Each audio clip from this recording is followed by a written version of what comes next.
the European Parliament. I'm going to be chairing this afternoon's discussion, this afternoon breakout session at this very busy weekend Fabian Society New Year conference. And the title of our meeting this afternoon, this session, is Trump, Should We Still Fear the Populist Right? We obviously find ourselves at a very interesting, important set of moments. I'm sure we'll be looking forward to Wednesday's events in the United States, the inauguration of President Biden. And of course, while that closes the book on the Trump presidency, recent events in Washington, those dreadful events, clearly tell us we're sadly not yet closing the book on Trumpist politics. And we're going to explore this afternoon with a fantastic panel of speakers. We're going to get some reflections on those recent events, in relation to the populist right in the States, but also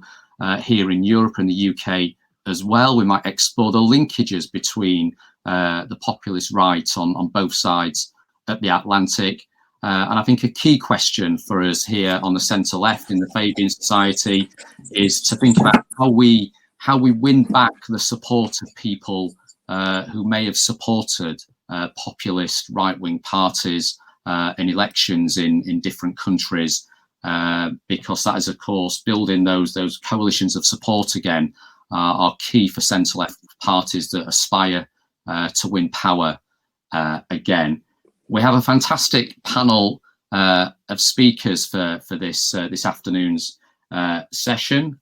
David Lammy, who's the Shadow Secretary of State for Justice and the Member of Parliament for Tottenham, and served as a minister for 8 years, I think, in the last Labour government. And I very much hope David will serve many more years as a minister in a future Labour government. And David is a good friend of the Fabian Society and an active, insightful contributor to many important policy debates across the centre left. And we'll sure have a very interesting take and set of observations on our topic this afternoon. And we're also joined by Daphne Halikuopoulou, Professor of Comparative Politics, author of The Golden Dawn's Nationalist Solution, which of course explores the rise of the far right in Greece. Daphne is an expert on nationalist politics, nationalism, and the cultural and economic determinants of that politics. So we'll bring some very interesting insights from her academic work in this area. We're also joined by Karolina Zajolo-Puczyk, co-founder of the Dazinski Center Progressive think tank. Karolina is Assistant Professor of Humanities at the Cardinal Stefan Rosinski University, holds a PhD from the University of Sheffield here in the UK. And Karolina's areas of expertise are intercultural communication and language and critical discourse analysis. So again, an interesting set of perspectives and thoughts on our topic this afternoon, I'm sure. We're also joined for opening comments as well by Sundar Katwala, Director of British Future. And you should really follow Sundar on Twitter because he posts some fantastic threads on public opinion and sentiment in relation to many different issues. Sundar was previously General Secretary of the Fabian Society from 2003 to 2011, was a leader writer for The Observer, Research Director of the Foreign Policy Centre and Commissioned Editor for Politics and Economics at the publisher Macmillan. I'm going to invite the speakers to speak for 7 or 8 minutes or so we leave a good chunk of time for questions from our audience this afternoon. And let me just again welcome the audience. And just in terms of how the discussion will work, as I've said, each speaker will make their opening remarks, their opening contribution. In terms of questions, you'll see on your screen, there is a chat bar, which I see people are sort of busy making some comments in. You're more than happy to sort of speak amongst yourselves in the chat bar. But if you want to ask a question, which I will put to the panelists, please use the question bar. You'll see the question mark in the icons on your screen. I'm not going to try and keep up with all the chat in the chat bar.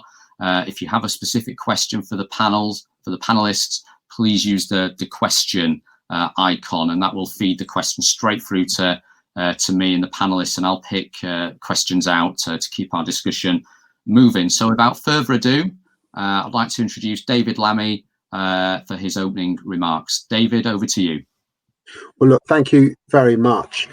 Look, I think the starting point in examining the populist right is to step back a little bit, I think, from what's happened in the United States in the last few days and what we hope will happen, obviously, this week as Joe Biden and Kamala Harris become the new leadership in the United States. It's actually to look a bit harder at what have been the ingredients of a populist right that has always been present, of course, in global politics. What's been the ingredients of their growth over this last period, over the mainstreaming, I think, of the populist right, and therefore whether that sends us alarm bells for the future, or whether, you know, we can pat ourselves on the back and say that what we see in the United States is the beginning, if you like, of the fight back. So the starting point is, in a sense, is Trump and his demise, as it were, in the immediate term, the conclusion, or is it the prologue? And I think we've got to look at the ingredients that the world was presented with after the financial crash and chaos of 2008, and ask ourselves in a hard sense whether those ingredients still exist today. So part of that was clearly economic and financial, and the economic settlement that we had prior to that led to the crash. The consequences of that crash for the global economy and what it's meant in countries like the UK and the US, the changing nature of manufacturing, the acceleration of with things like artificial intelligence and the use of technology, the loss of jobs in the West, and of course the growth in social media, misinformation, the nature of having in many Western democracies an aging population. And it seems to me all of those ingredients still exist. If anything, inequality has grown over the last 12, 13 years. It's not receded. If anything, technology in terms of AI continues apace. The loss of jobs in the West and the need to provide for people who could have existing in a manufacturing base in the past is still present. And in my view, the need for the welfare state is still present, and the support that people will need. The truth is, given that we're in a global pandemic, and in our country, I think we spent 15 times what was spent to deal with the crash of 2008, and our borrowing is more than it's ever been in our history. I think it would be naive to assume that this is going to be an easy decade. It's a decade that builds on the previous one, and the previous one was pretty tough. So, of course, the ingredients for populism are there, because rather than deal with inequality, an unequal and unbalanced economy, an aging population, the regulation that's needed with social media,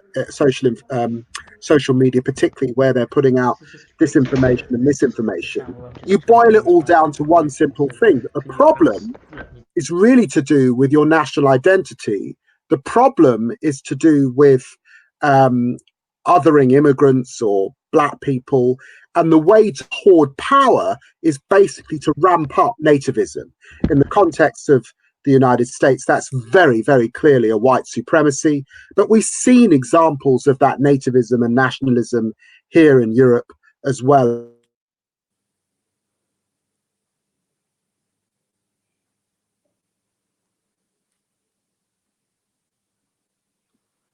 And of course, definitely underlying not all, but part of sentiment since we had the referendum, a growing far right in this country, mainstreamed and present in parts of our own cabinet. And at the same time, a sort of weak and supine mainstream media that doesn't call it out, sort of panders to it. where racism could be called out before, it's now equivocated on. It's a debating point. It's not something fundamental. And it seems to me that all of those ingredients are there, and they're very serious. And so the challenge, I think, for those who are progressive in the centre left, of course, is how to address that. I reflected on some of this increased tribalism in my book, Tribes.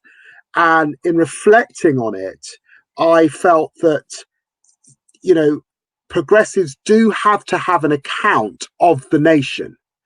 The populace of that nation have got to believe that you hold the country with some affection.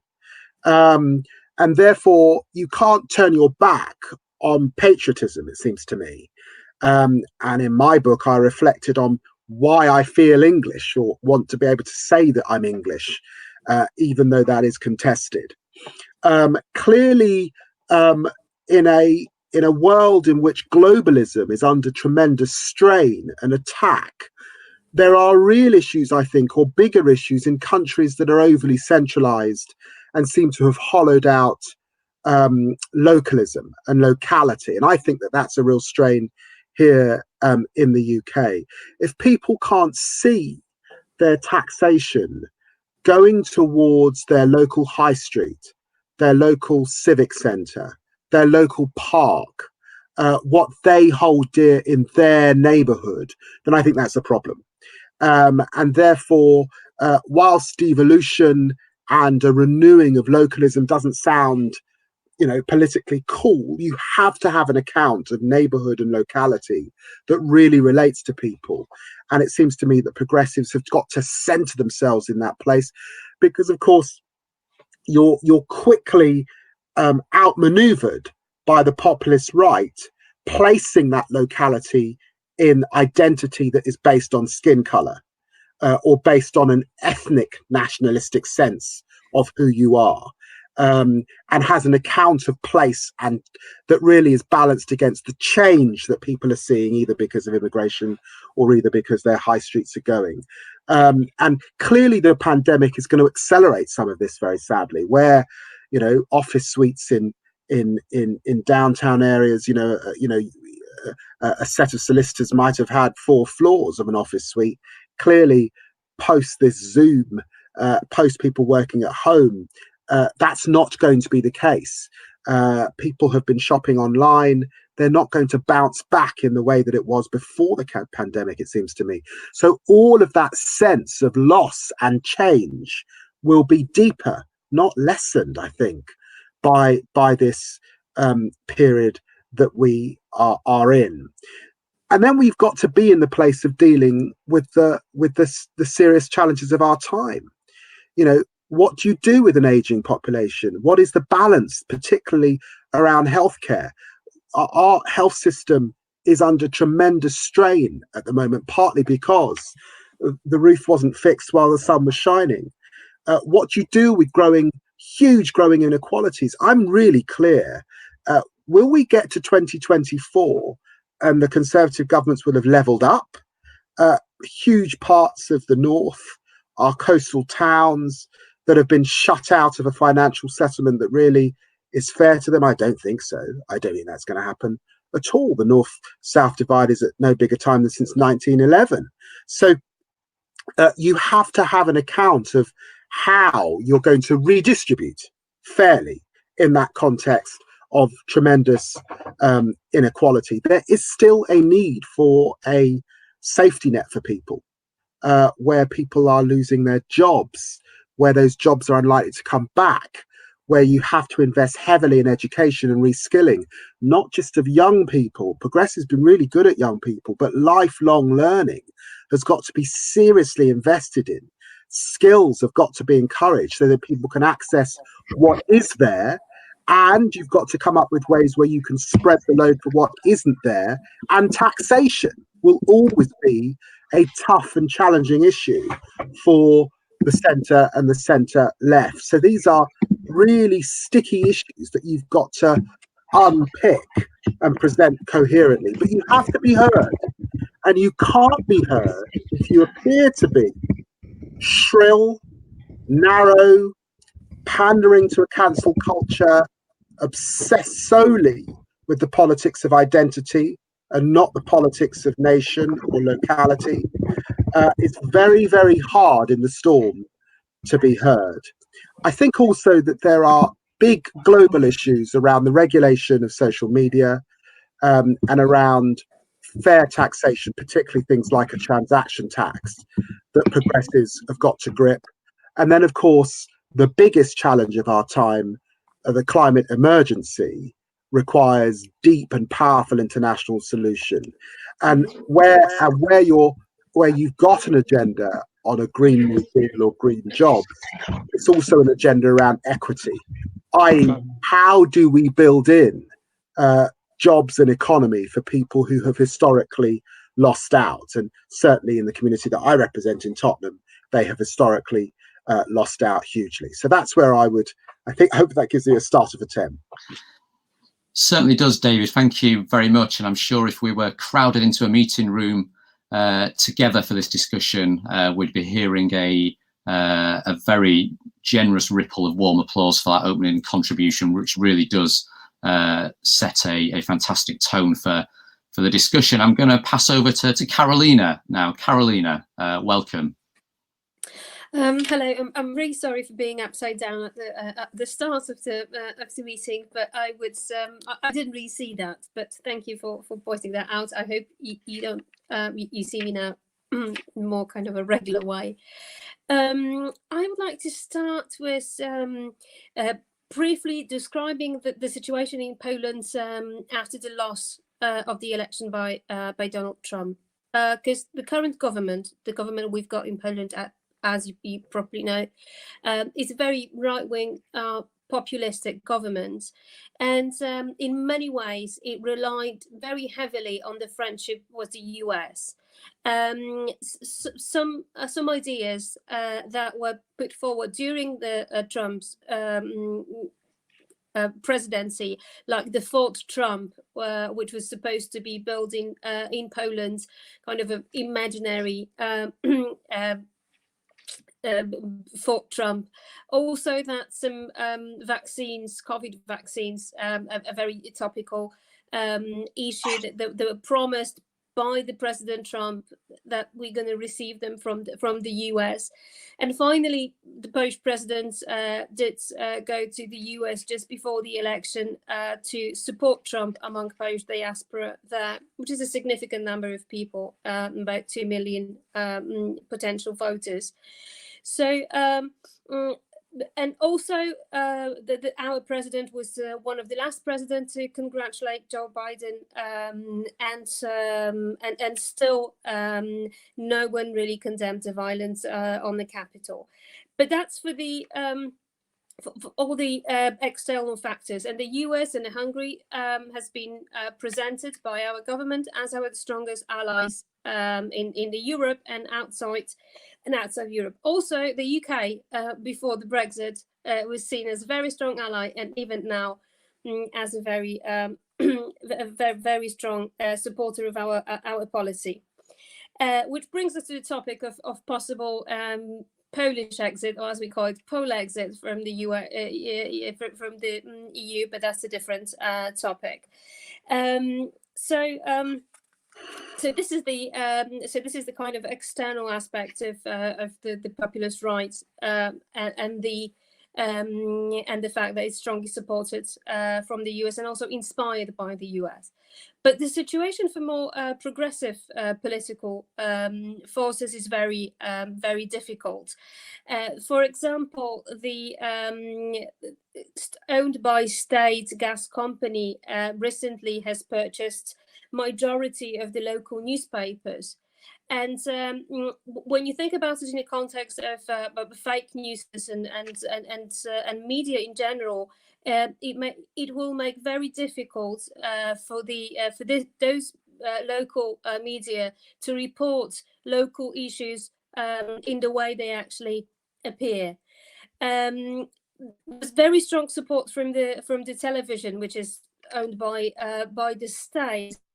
But it's nothing like a television you would expect in a kind of more democratic state, it's getting very, very difficult to talk about values. And I think when you think about from our Polish perspective, how to overcome the populist government, the best thing would be to reclaim the language of values, because we don't, at the moment, we've got the situation when someone talks about patriotism and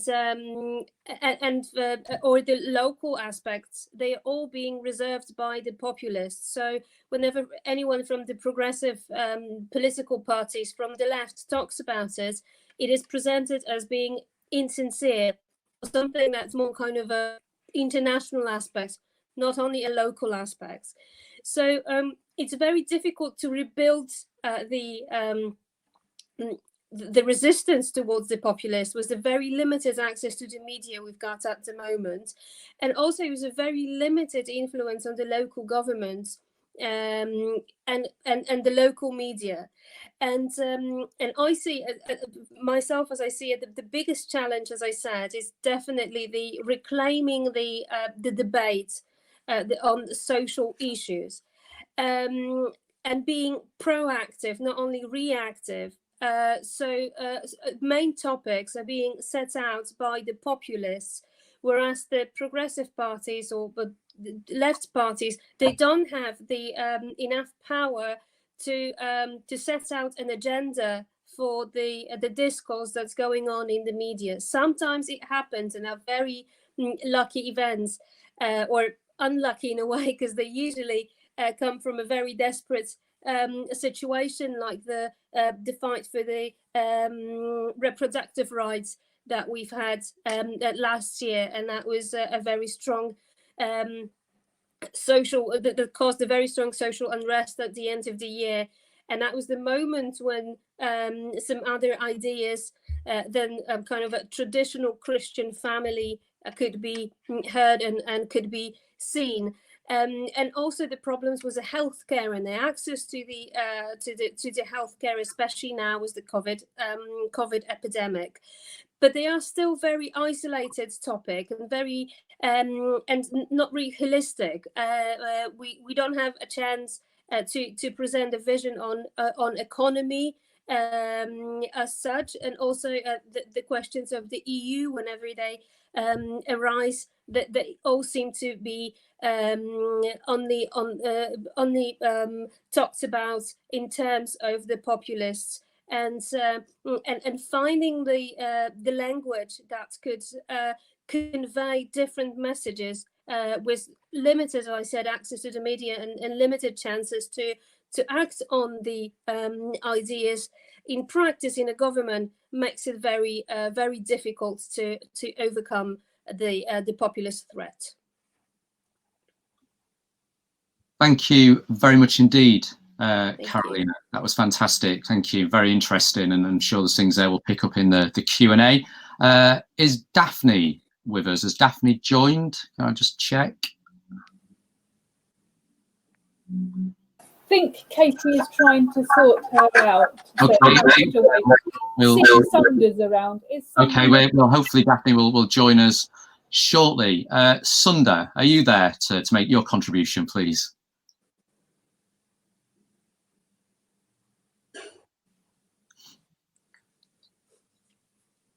Sunda, are you there? Are you online? Are you connected? Nope, I'll try and send him another message. Okay, well, while we're waiting for Daphne or Sunda, let's quickly pick up some of the points that have been made. Let's keep the discussion going with David and Carolina, who between the two of them are more than capable of carrying us forward through this discussion without the other panelists. But hopefully the other panelists will. It's a very good point made. It's now the bubble's gone a bit further up my screen, but it was made about, I made this point about locality and localism. We know that local authorities have been gutted. When you've got conservative authorities like Northampton going bust, you're in trouble. But a point was made about how we also democratize workplaces. And I thought that was a very good point. So I think the agenda is really that at a time when clearly there's quite a large part of the population that don't trust democracy. I mean, democracy presents challenges because, of course, it involves compromise. It involves winners and losers. It's not straightforward. But nevertheless, the other shift that we've seen with the right is this authoritarianism. It's this squeeze on democratic institutions. I see it here in the UK because I've got the justice degree. The government are wanting to restrict judicial review. Judicial review is really important, not just not just if you want to challenge the government because they're proroguing Parliament.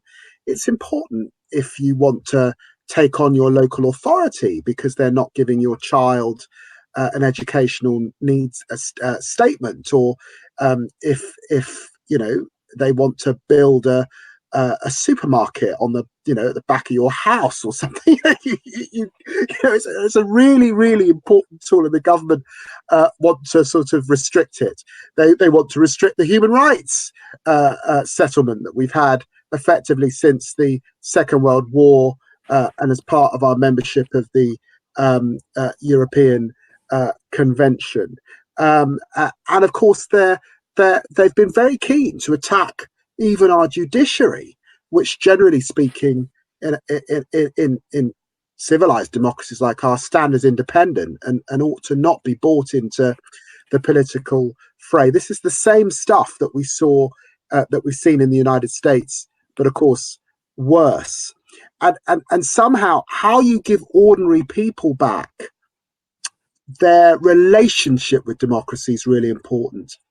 And that's not just in the realm of the sort of civic negotiation and how and how they and their relationship with big decisions like how we educate our children, how we provide healthcare. It's probably also in the central economic relationship they have, and that's in the workplace. How do you create a slightly more cooperative agenda where people have a greater stake in society? This is also particularly true, and I think it's going to be a continuing issue because of the millennials, who clearly are not set. Well, they're not. They haven't got it at the moment, and Generation Y are the same. They're not going to be as well off as their parents. Getting on a housing ladder, the difference between the asset class, those who have assets and those who haven't, is also part of that widening gap. And economy work is central to that. I see Sunder has joined us. Yes, Sunder is with us in the room. So Sunder, do you want to make some make your opening contribution, and then we'll return to questions and discussion? Sunder, are you there? He's on mute, probably.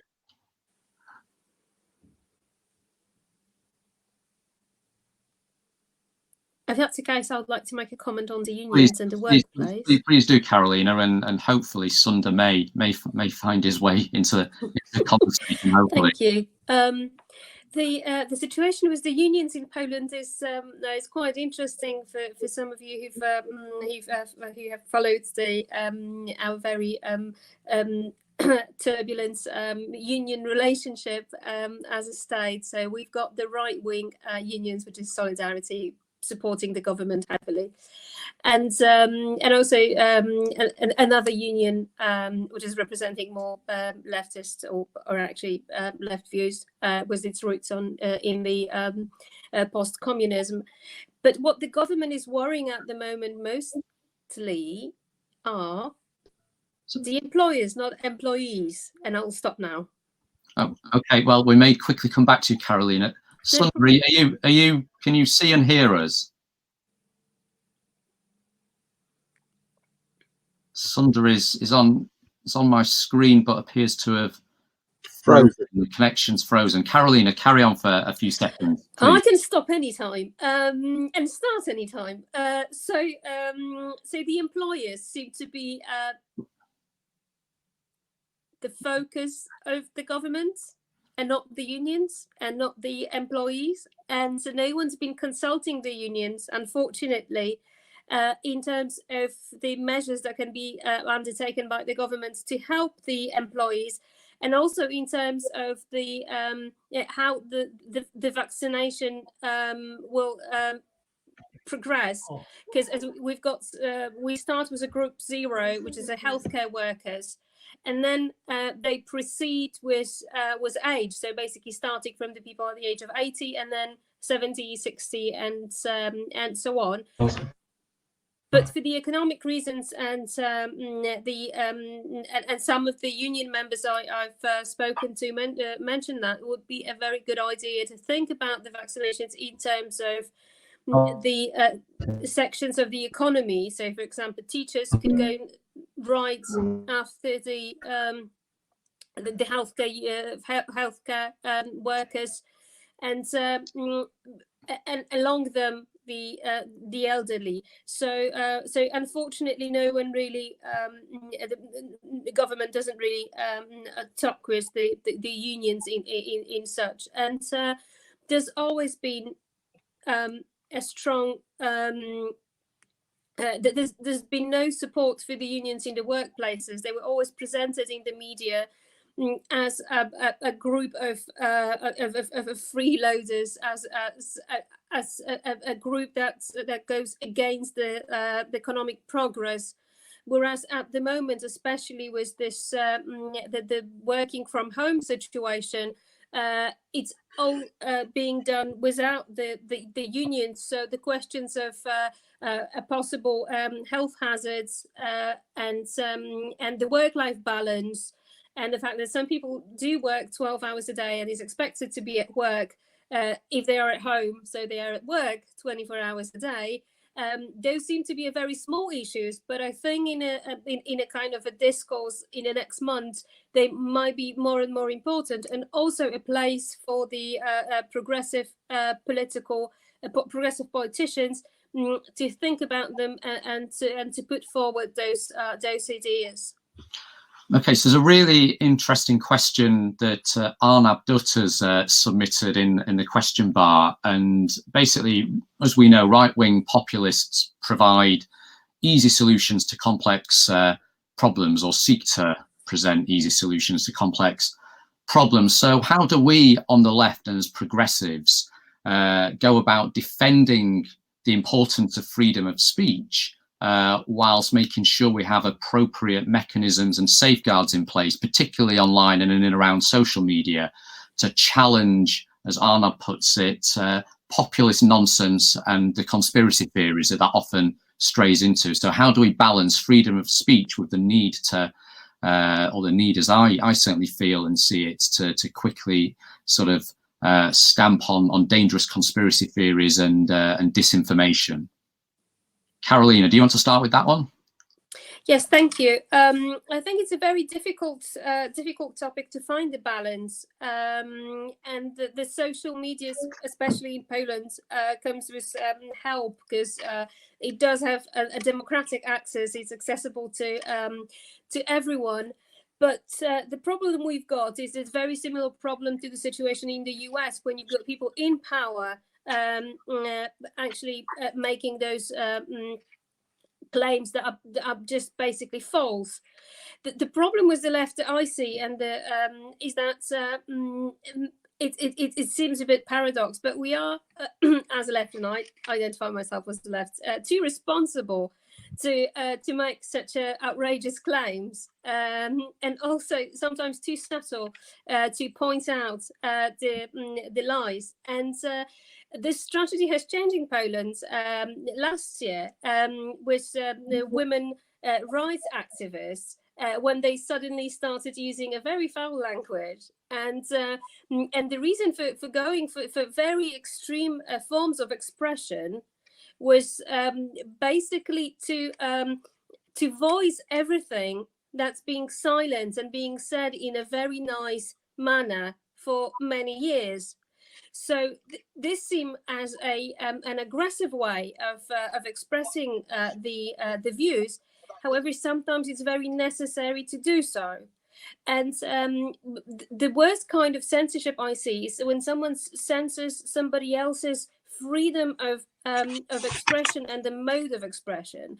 And what we saw were people pointing out that those ideas should not be presented in such a way, whereas it's their a choice. However, those in that case were mostly women, are willing to present the ideas. So also a bit of a joke. In Poland, with a very limited access to media, we don't have that problem. I mean, any message in any way that conveys to the public is very good. So so that's the and so there are people who follow the right-wing politician and point out, like they did with Trump, who point out the actual lies and show the truth.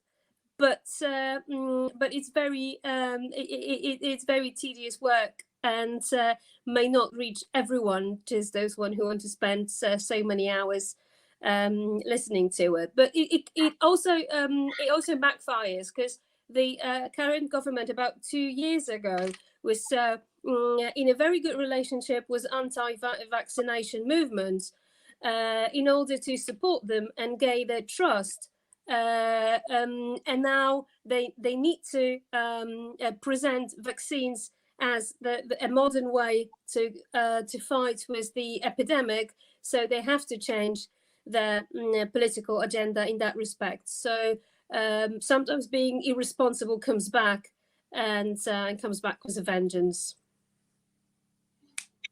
David, did you want to add anything to that? Or yeah, I mean, I think on the one hand, what we've had is during this pandemic, those who decried science being called out, and clearly in both Brazil, in the United States, and in this country with the rising death toll, in a way, science has been underlined. Truth, rationality has been supported, which is a good thing. At the same time, I do think that there is a global need to regulate parts of the social media, the internet, misinformation, disinformation. It's heavily organized, it's well financed, and it's supported by what appears to be parts of the mainstream media. We've got Fox News in the United States, and we're actually about to have some of that here in the UK, and that's a real worry. So regulating the space will be important, but you have to try and strike a degree of political consensus here. I'm afraid it doesn't suit colleagues to the right of us to do that. But also, when you start regulating, you also may regulate yourself, and that's the problem. Well, I'm talking about the misinformation and disinformation. I don't see us doing that in the same way. I mean, someone else may use the same weapon. Someone else may use the same weapon and the same regulation to harm the other side of the political discussion. Unfortunately, Sunda, we can see you, but it appears quite an unreliable connection still. Really doesn't seem good enough quality for you to speak. Can you hear me at all? Yeah, we can hear you. Yeah. Yeah, we can hear you. Do you want to try to press on the hope the connection stays there? Sunda, fire away while we've got you. Okay, well, great. Let's have a go. Let's have a go. It's been great. Yeah, it's been great to listen in, and perhaps I'll write a blog for the Fabians maybe about what I was going to say if this doesn't work. We often get debates from America. I remember when I was Fabian General Secretary, Dave was talking about Obama for us as well. America's also a very different country. We don't much of the and polarization the Trump era, but I think there are lessons for us of how the left is responding. I think there are lessons of what's going on the right as well. I think because of what we've just seen in America, we have to differentiate the political challenges, the nature of the political right, the nature of the political left, new challenge of extremism and even terrorism that we've seen on the American right.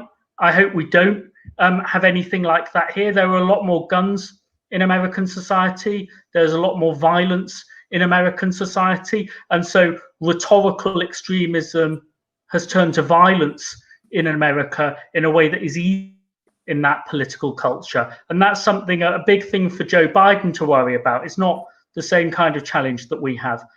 I think Biden has a big opportunity and an opportunity politician, but he has 2/3 of the country, the Republic, democratic political system, and who would see him now as the president of America.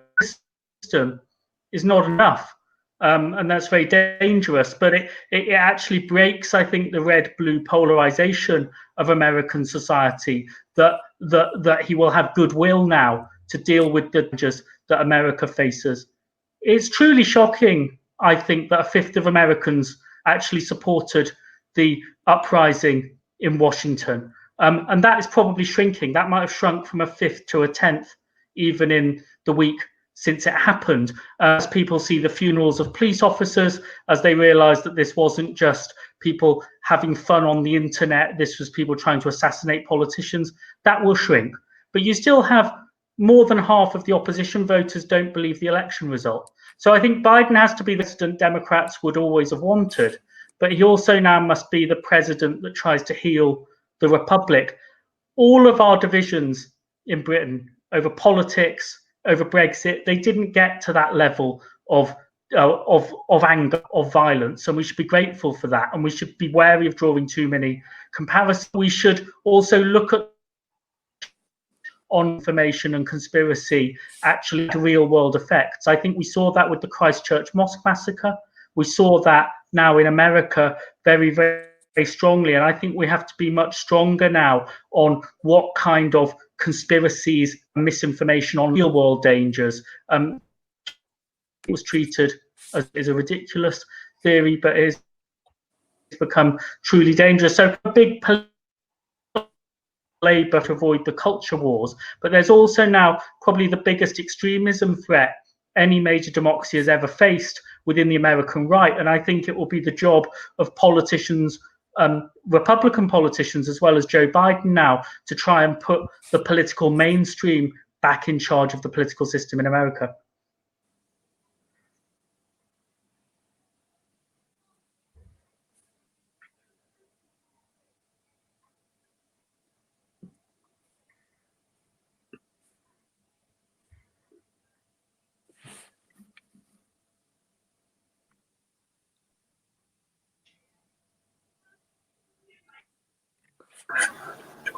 Rory, I think Sorry, we can't hear you.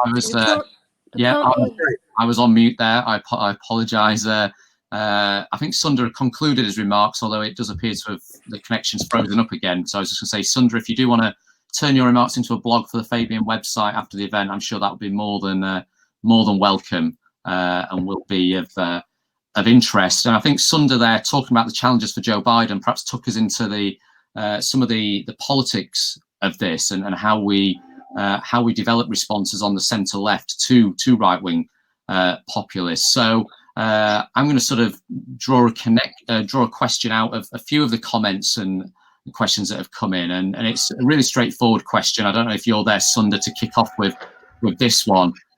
If you were advising Joe Biden or advising a centre-left leader right now in terms of dealing with right-wing populism, what would be the top one or two things you would advise them to do, both in terms of politics, in terms of positioning of their party, in terms of policy? What would the top one or two things be that you would put on your memo to Joe Biden or an incoming centre-left leader in anywhere in the world in terms of how to tackle this populism?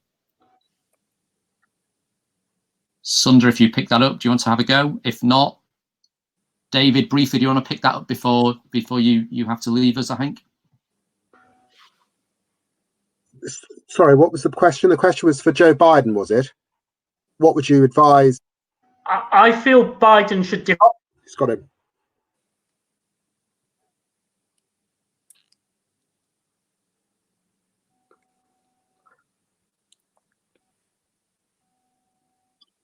I think you're on mute again, Rory. Differentiate a lot. No. So my microphone is now doing its own thing by turning itself on and off. I'm not even nowhere near my mouse or keyboard. So hopefully you can hear me. But yeah, your top 1 or 2 points of advice for Joe Biden in dealing with what faces him in these coming weeks. David, do you want to pick that up briefly before you? Biden's in a strong position, and I've got to tell you, winning, despite all that's happened in the United States, Georgia was hugely important, and it's important to recognize a black man and a Jewish man winning in Georgia, giving him power in both houses, means that he's domestically a much stronger for the next 2 years than he might otherwise have been. And so I think he's got to do a lot around healing. He's got to do a lot around listening and bringing people back together again. In some ways, he should continue campaigning, continue touring those town halls, being with people, hearing them. Clearly, he inherits, like Barack Obama, an agenda that's around economic recovery. That will take up a lot of political capital. He'll have to spend a lot. He'll have to invest a lot to help the economy recover. And he'll have to try and save lives and make people safe and put science at the center where it hasn't been for the last year. The truth is that may take up quite a lot of the next those first 2 years, but he needs to keep both houses to take the next 2. And so he's got to be quite radical about the inequality that's grown in America. The Rust Belt, Middle America's got to see that he is absolutely on their side. And clearly, he has heard what has emerged from Black Lives Matter. He's made some significant promises in relation to the climate emergency, and he's got to follow through there. So it's a very, very big agenda. He's got a good platform from which to do it, but it's my hope and pray that it's not just for 2 years. Barack Obama lost both houses after 2 years and never recovered them again. And I'm afraid his presidency was thwarted as a result of that. What it does is it pushes American presidents towards foreign policy where they're still powerful, but I'm afraid the domestic agenda, they've got less power to do. So Biden is a consummate political player. He's obviously been on the Washington scene for decades. He knows better than anybody how to try and secure that mandate going forward and keep that domestic power. And I think that's got to be key. Thanks, David. Sundar, can you hear us? Can we hear you? Not sure we can hear you. Carolina, did you want to add anything to David's comments there on the challenge ahead in these coming weeks for Joe Biden? If I were to advise anyone really, I would definitely advise to listen to people and the way they express their fears and the dreams and expectations. I believe that one of the reasons why sometimes the progressive politics fails is definitely the language that is being used, and sometimes we see that in case of Poland, the way the inequalities are being described is very academic and not necessarily the way people experience it and the way people feel it. And so listening to what people say and how they express their fears, dreams, and expectations, and also what they expect from the government, in my opinion, is the key for this the process of healing that will need to take place in the US after the Trump administration. Thank you, Carolina. I'm not sure if Sundar's connection is back or not. If it isn't, I'm going to suggest we conclude at this point. We've got about 5 minutes left. I don't know if David or Carolina want to make any sort of closing comments quickly. We've covered lots of ground. This is clearly going to be, a a big area of concern for the centre left in Europe and in other parts of the world as well. So any closing remarks from panelists who are still with us? Just to get back to here to the UK, I don't want to underestimate the challenge that we've got. Labour took an absolute drubbing, beaten back to no worse a position than 1935. We've got to win 124 seats in the next election to have a majority of one. We have to make gains in Scotland. We've got to make gains in Wales. We've got to make gains in the south, the southeast, the southwest, the east of England. This is and of course there's been lots of chat about the Red Wall, even though I hate that term. So we've got a massive job to do, and I just want to be absolutely clear. Without proportional representation, I saw someone mention proportional representation. We haven't got proportional representation, whatever your views are. We have a first past the post system and two big political parties. It's important to remember that both political parties are actually, in fact, very broad coalitions. And Labour has to forge a very, very broad coalition if it is to win power. And it's got to be an inclusive coalition.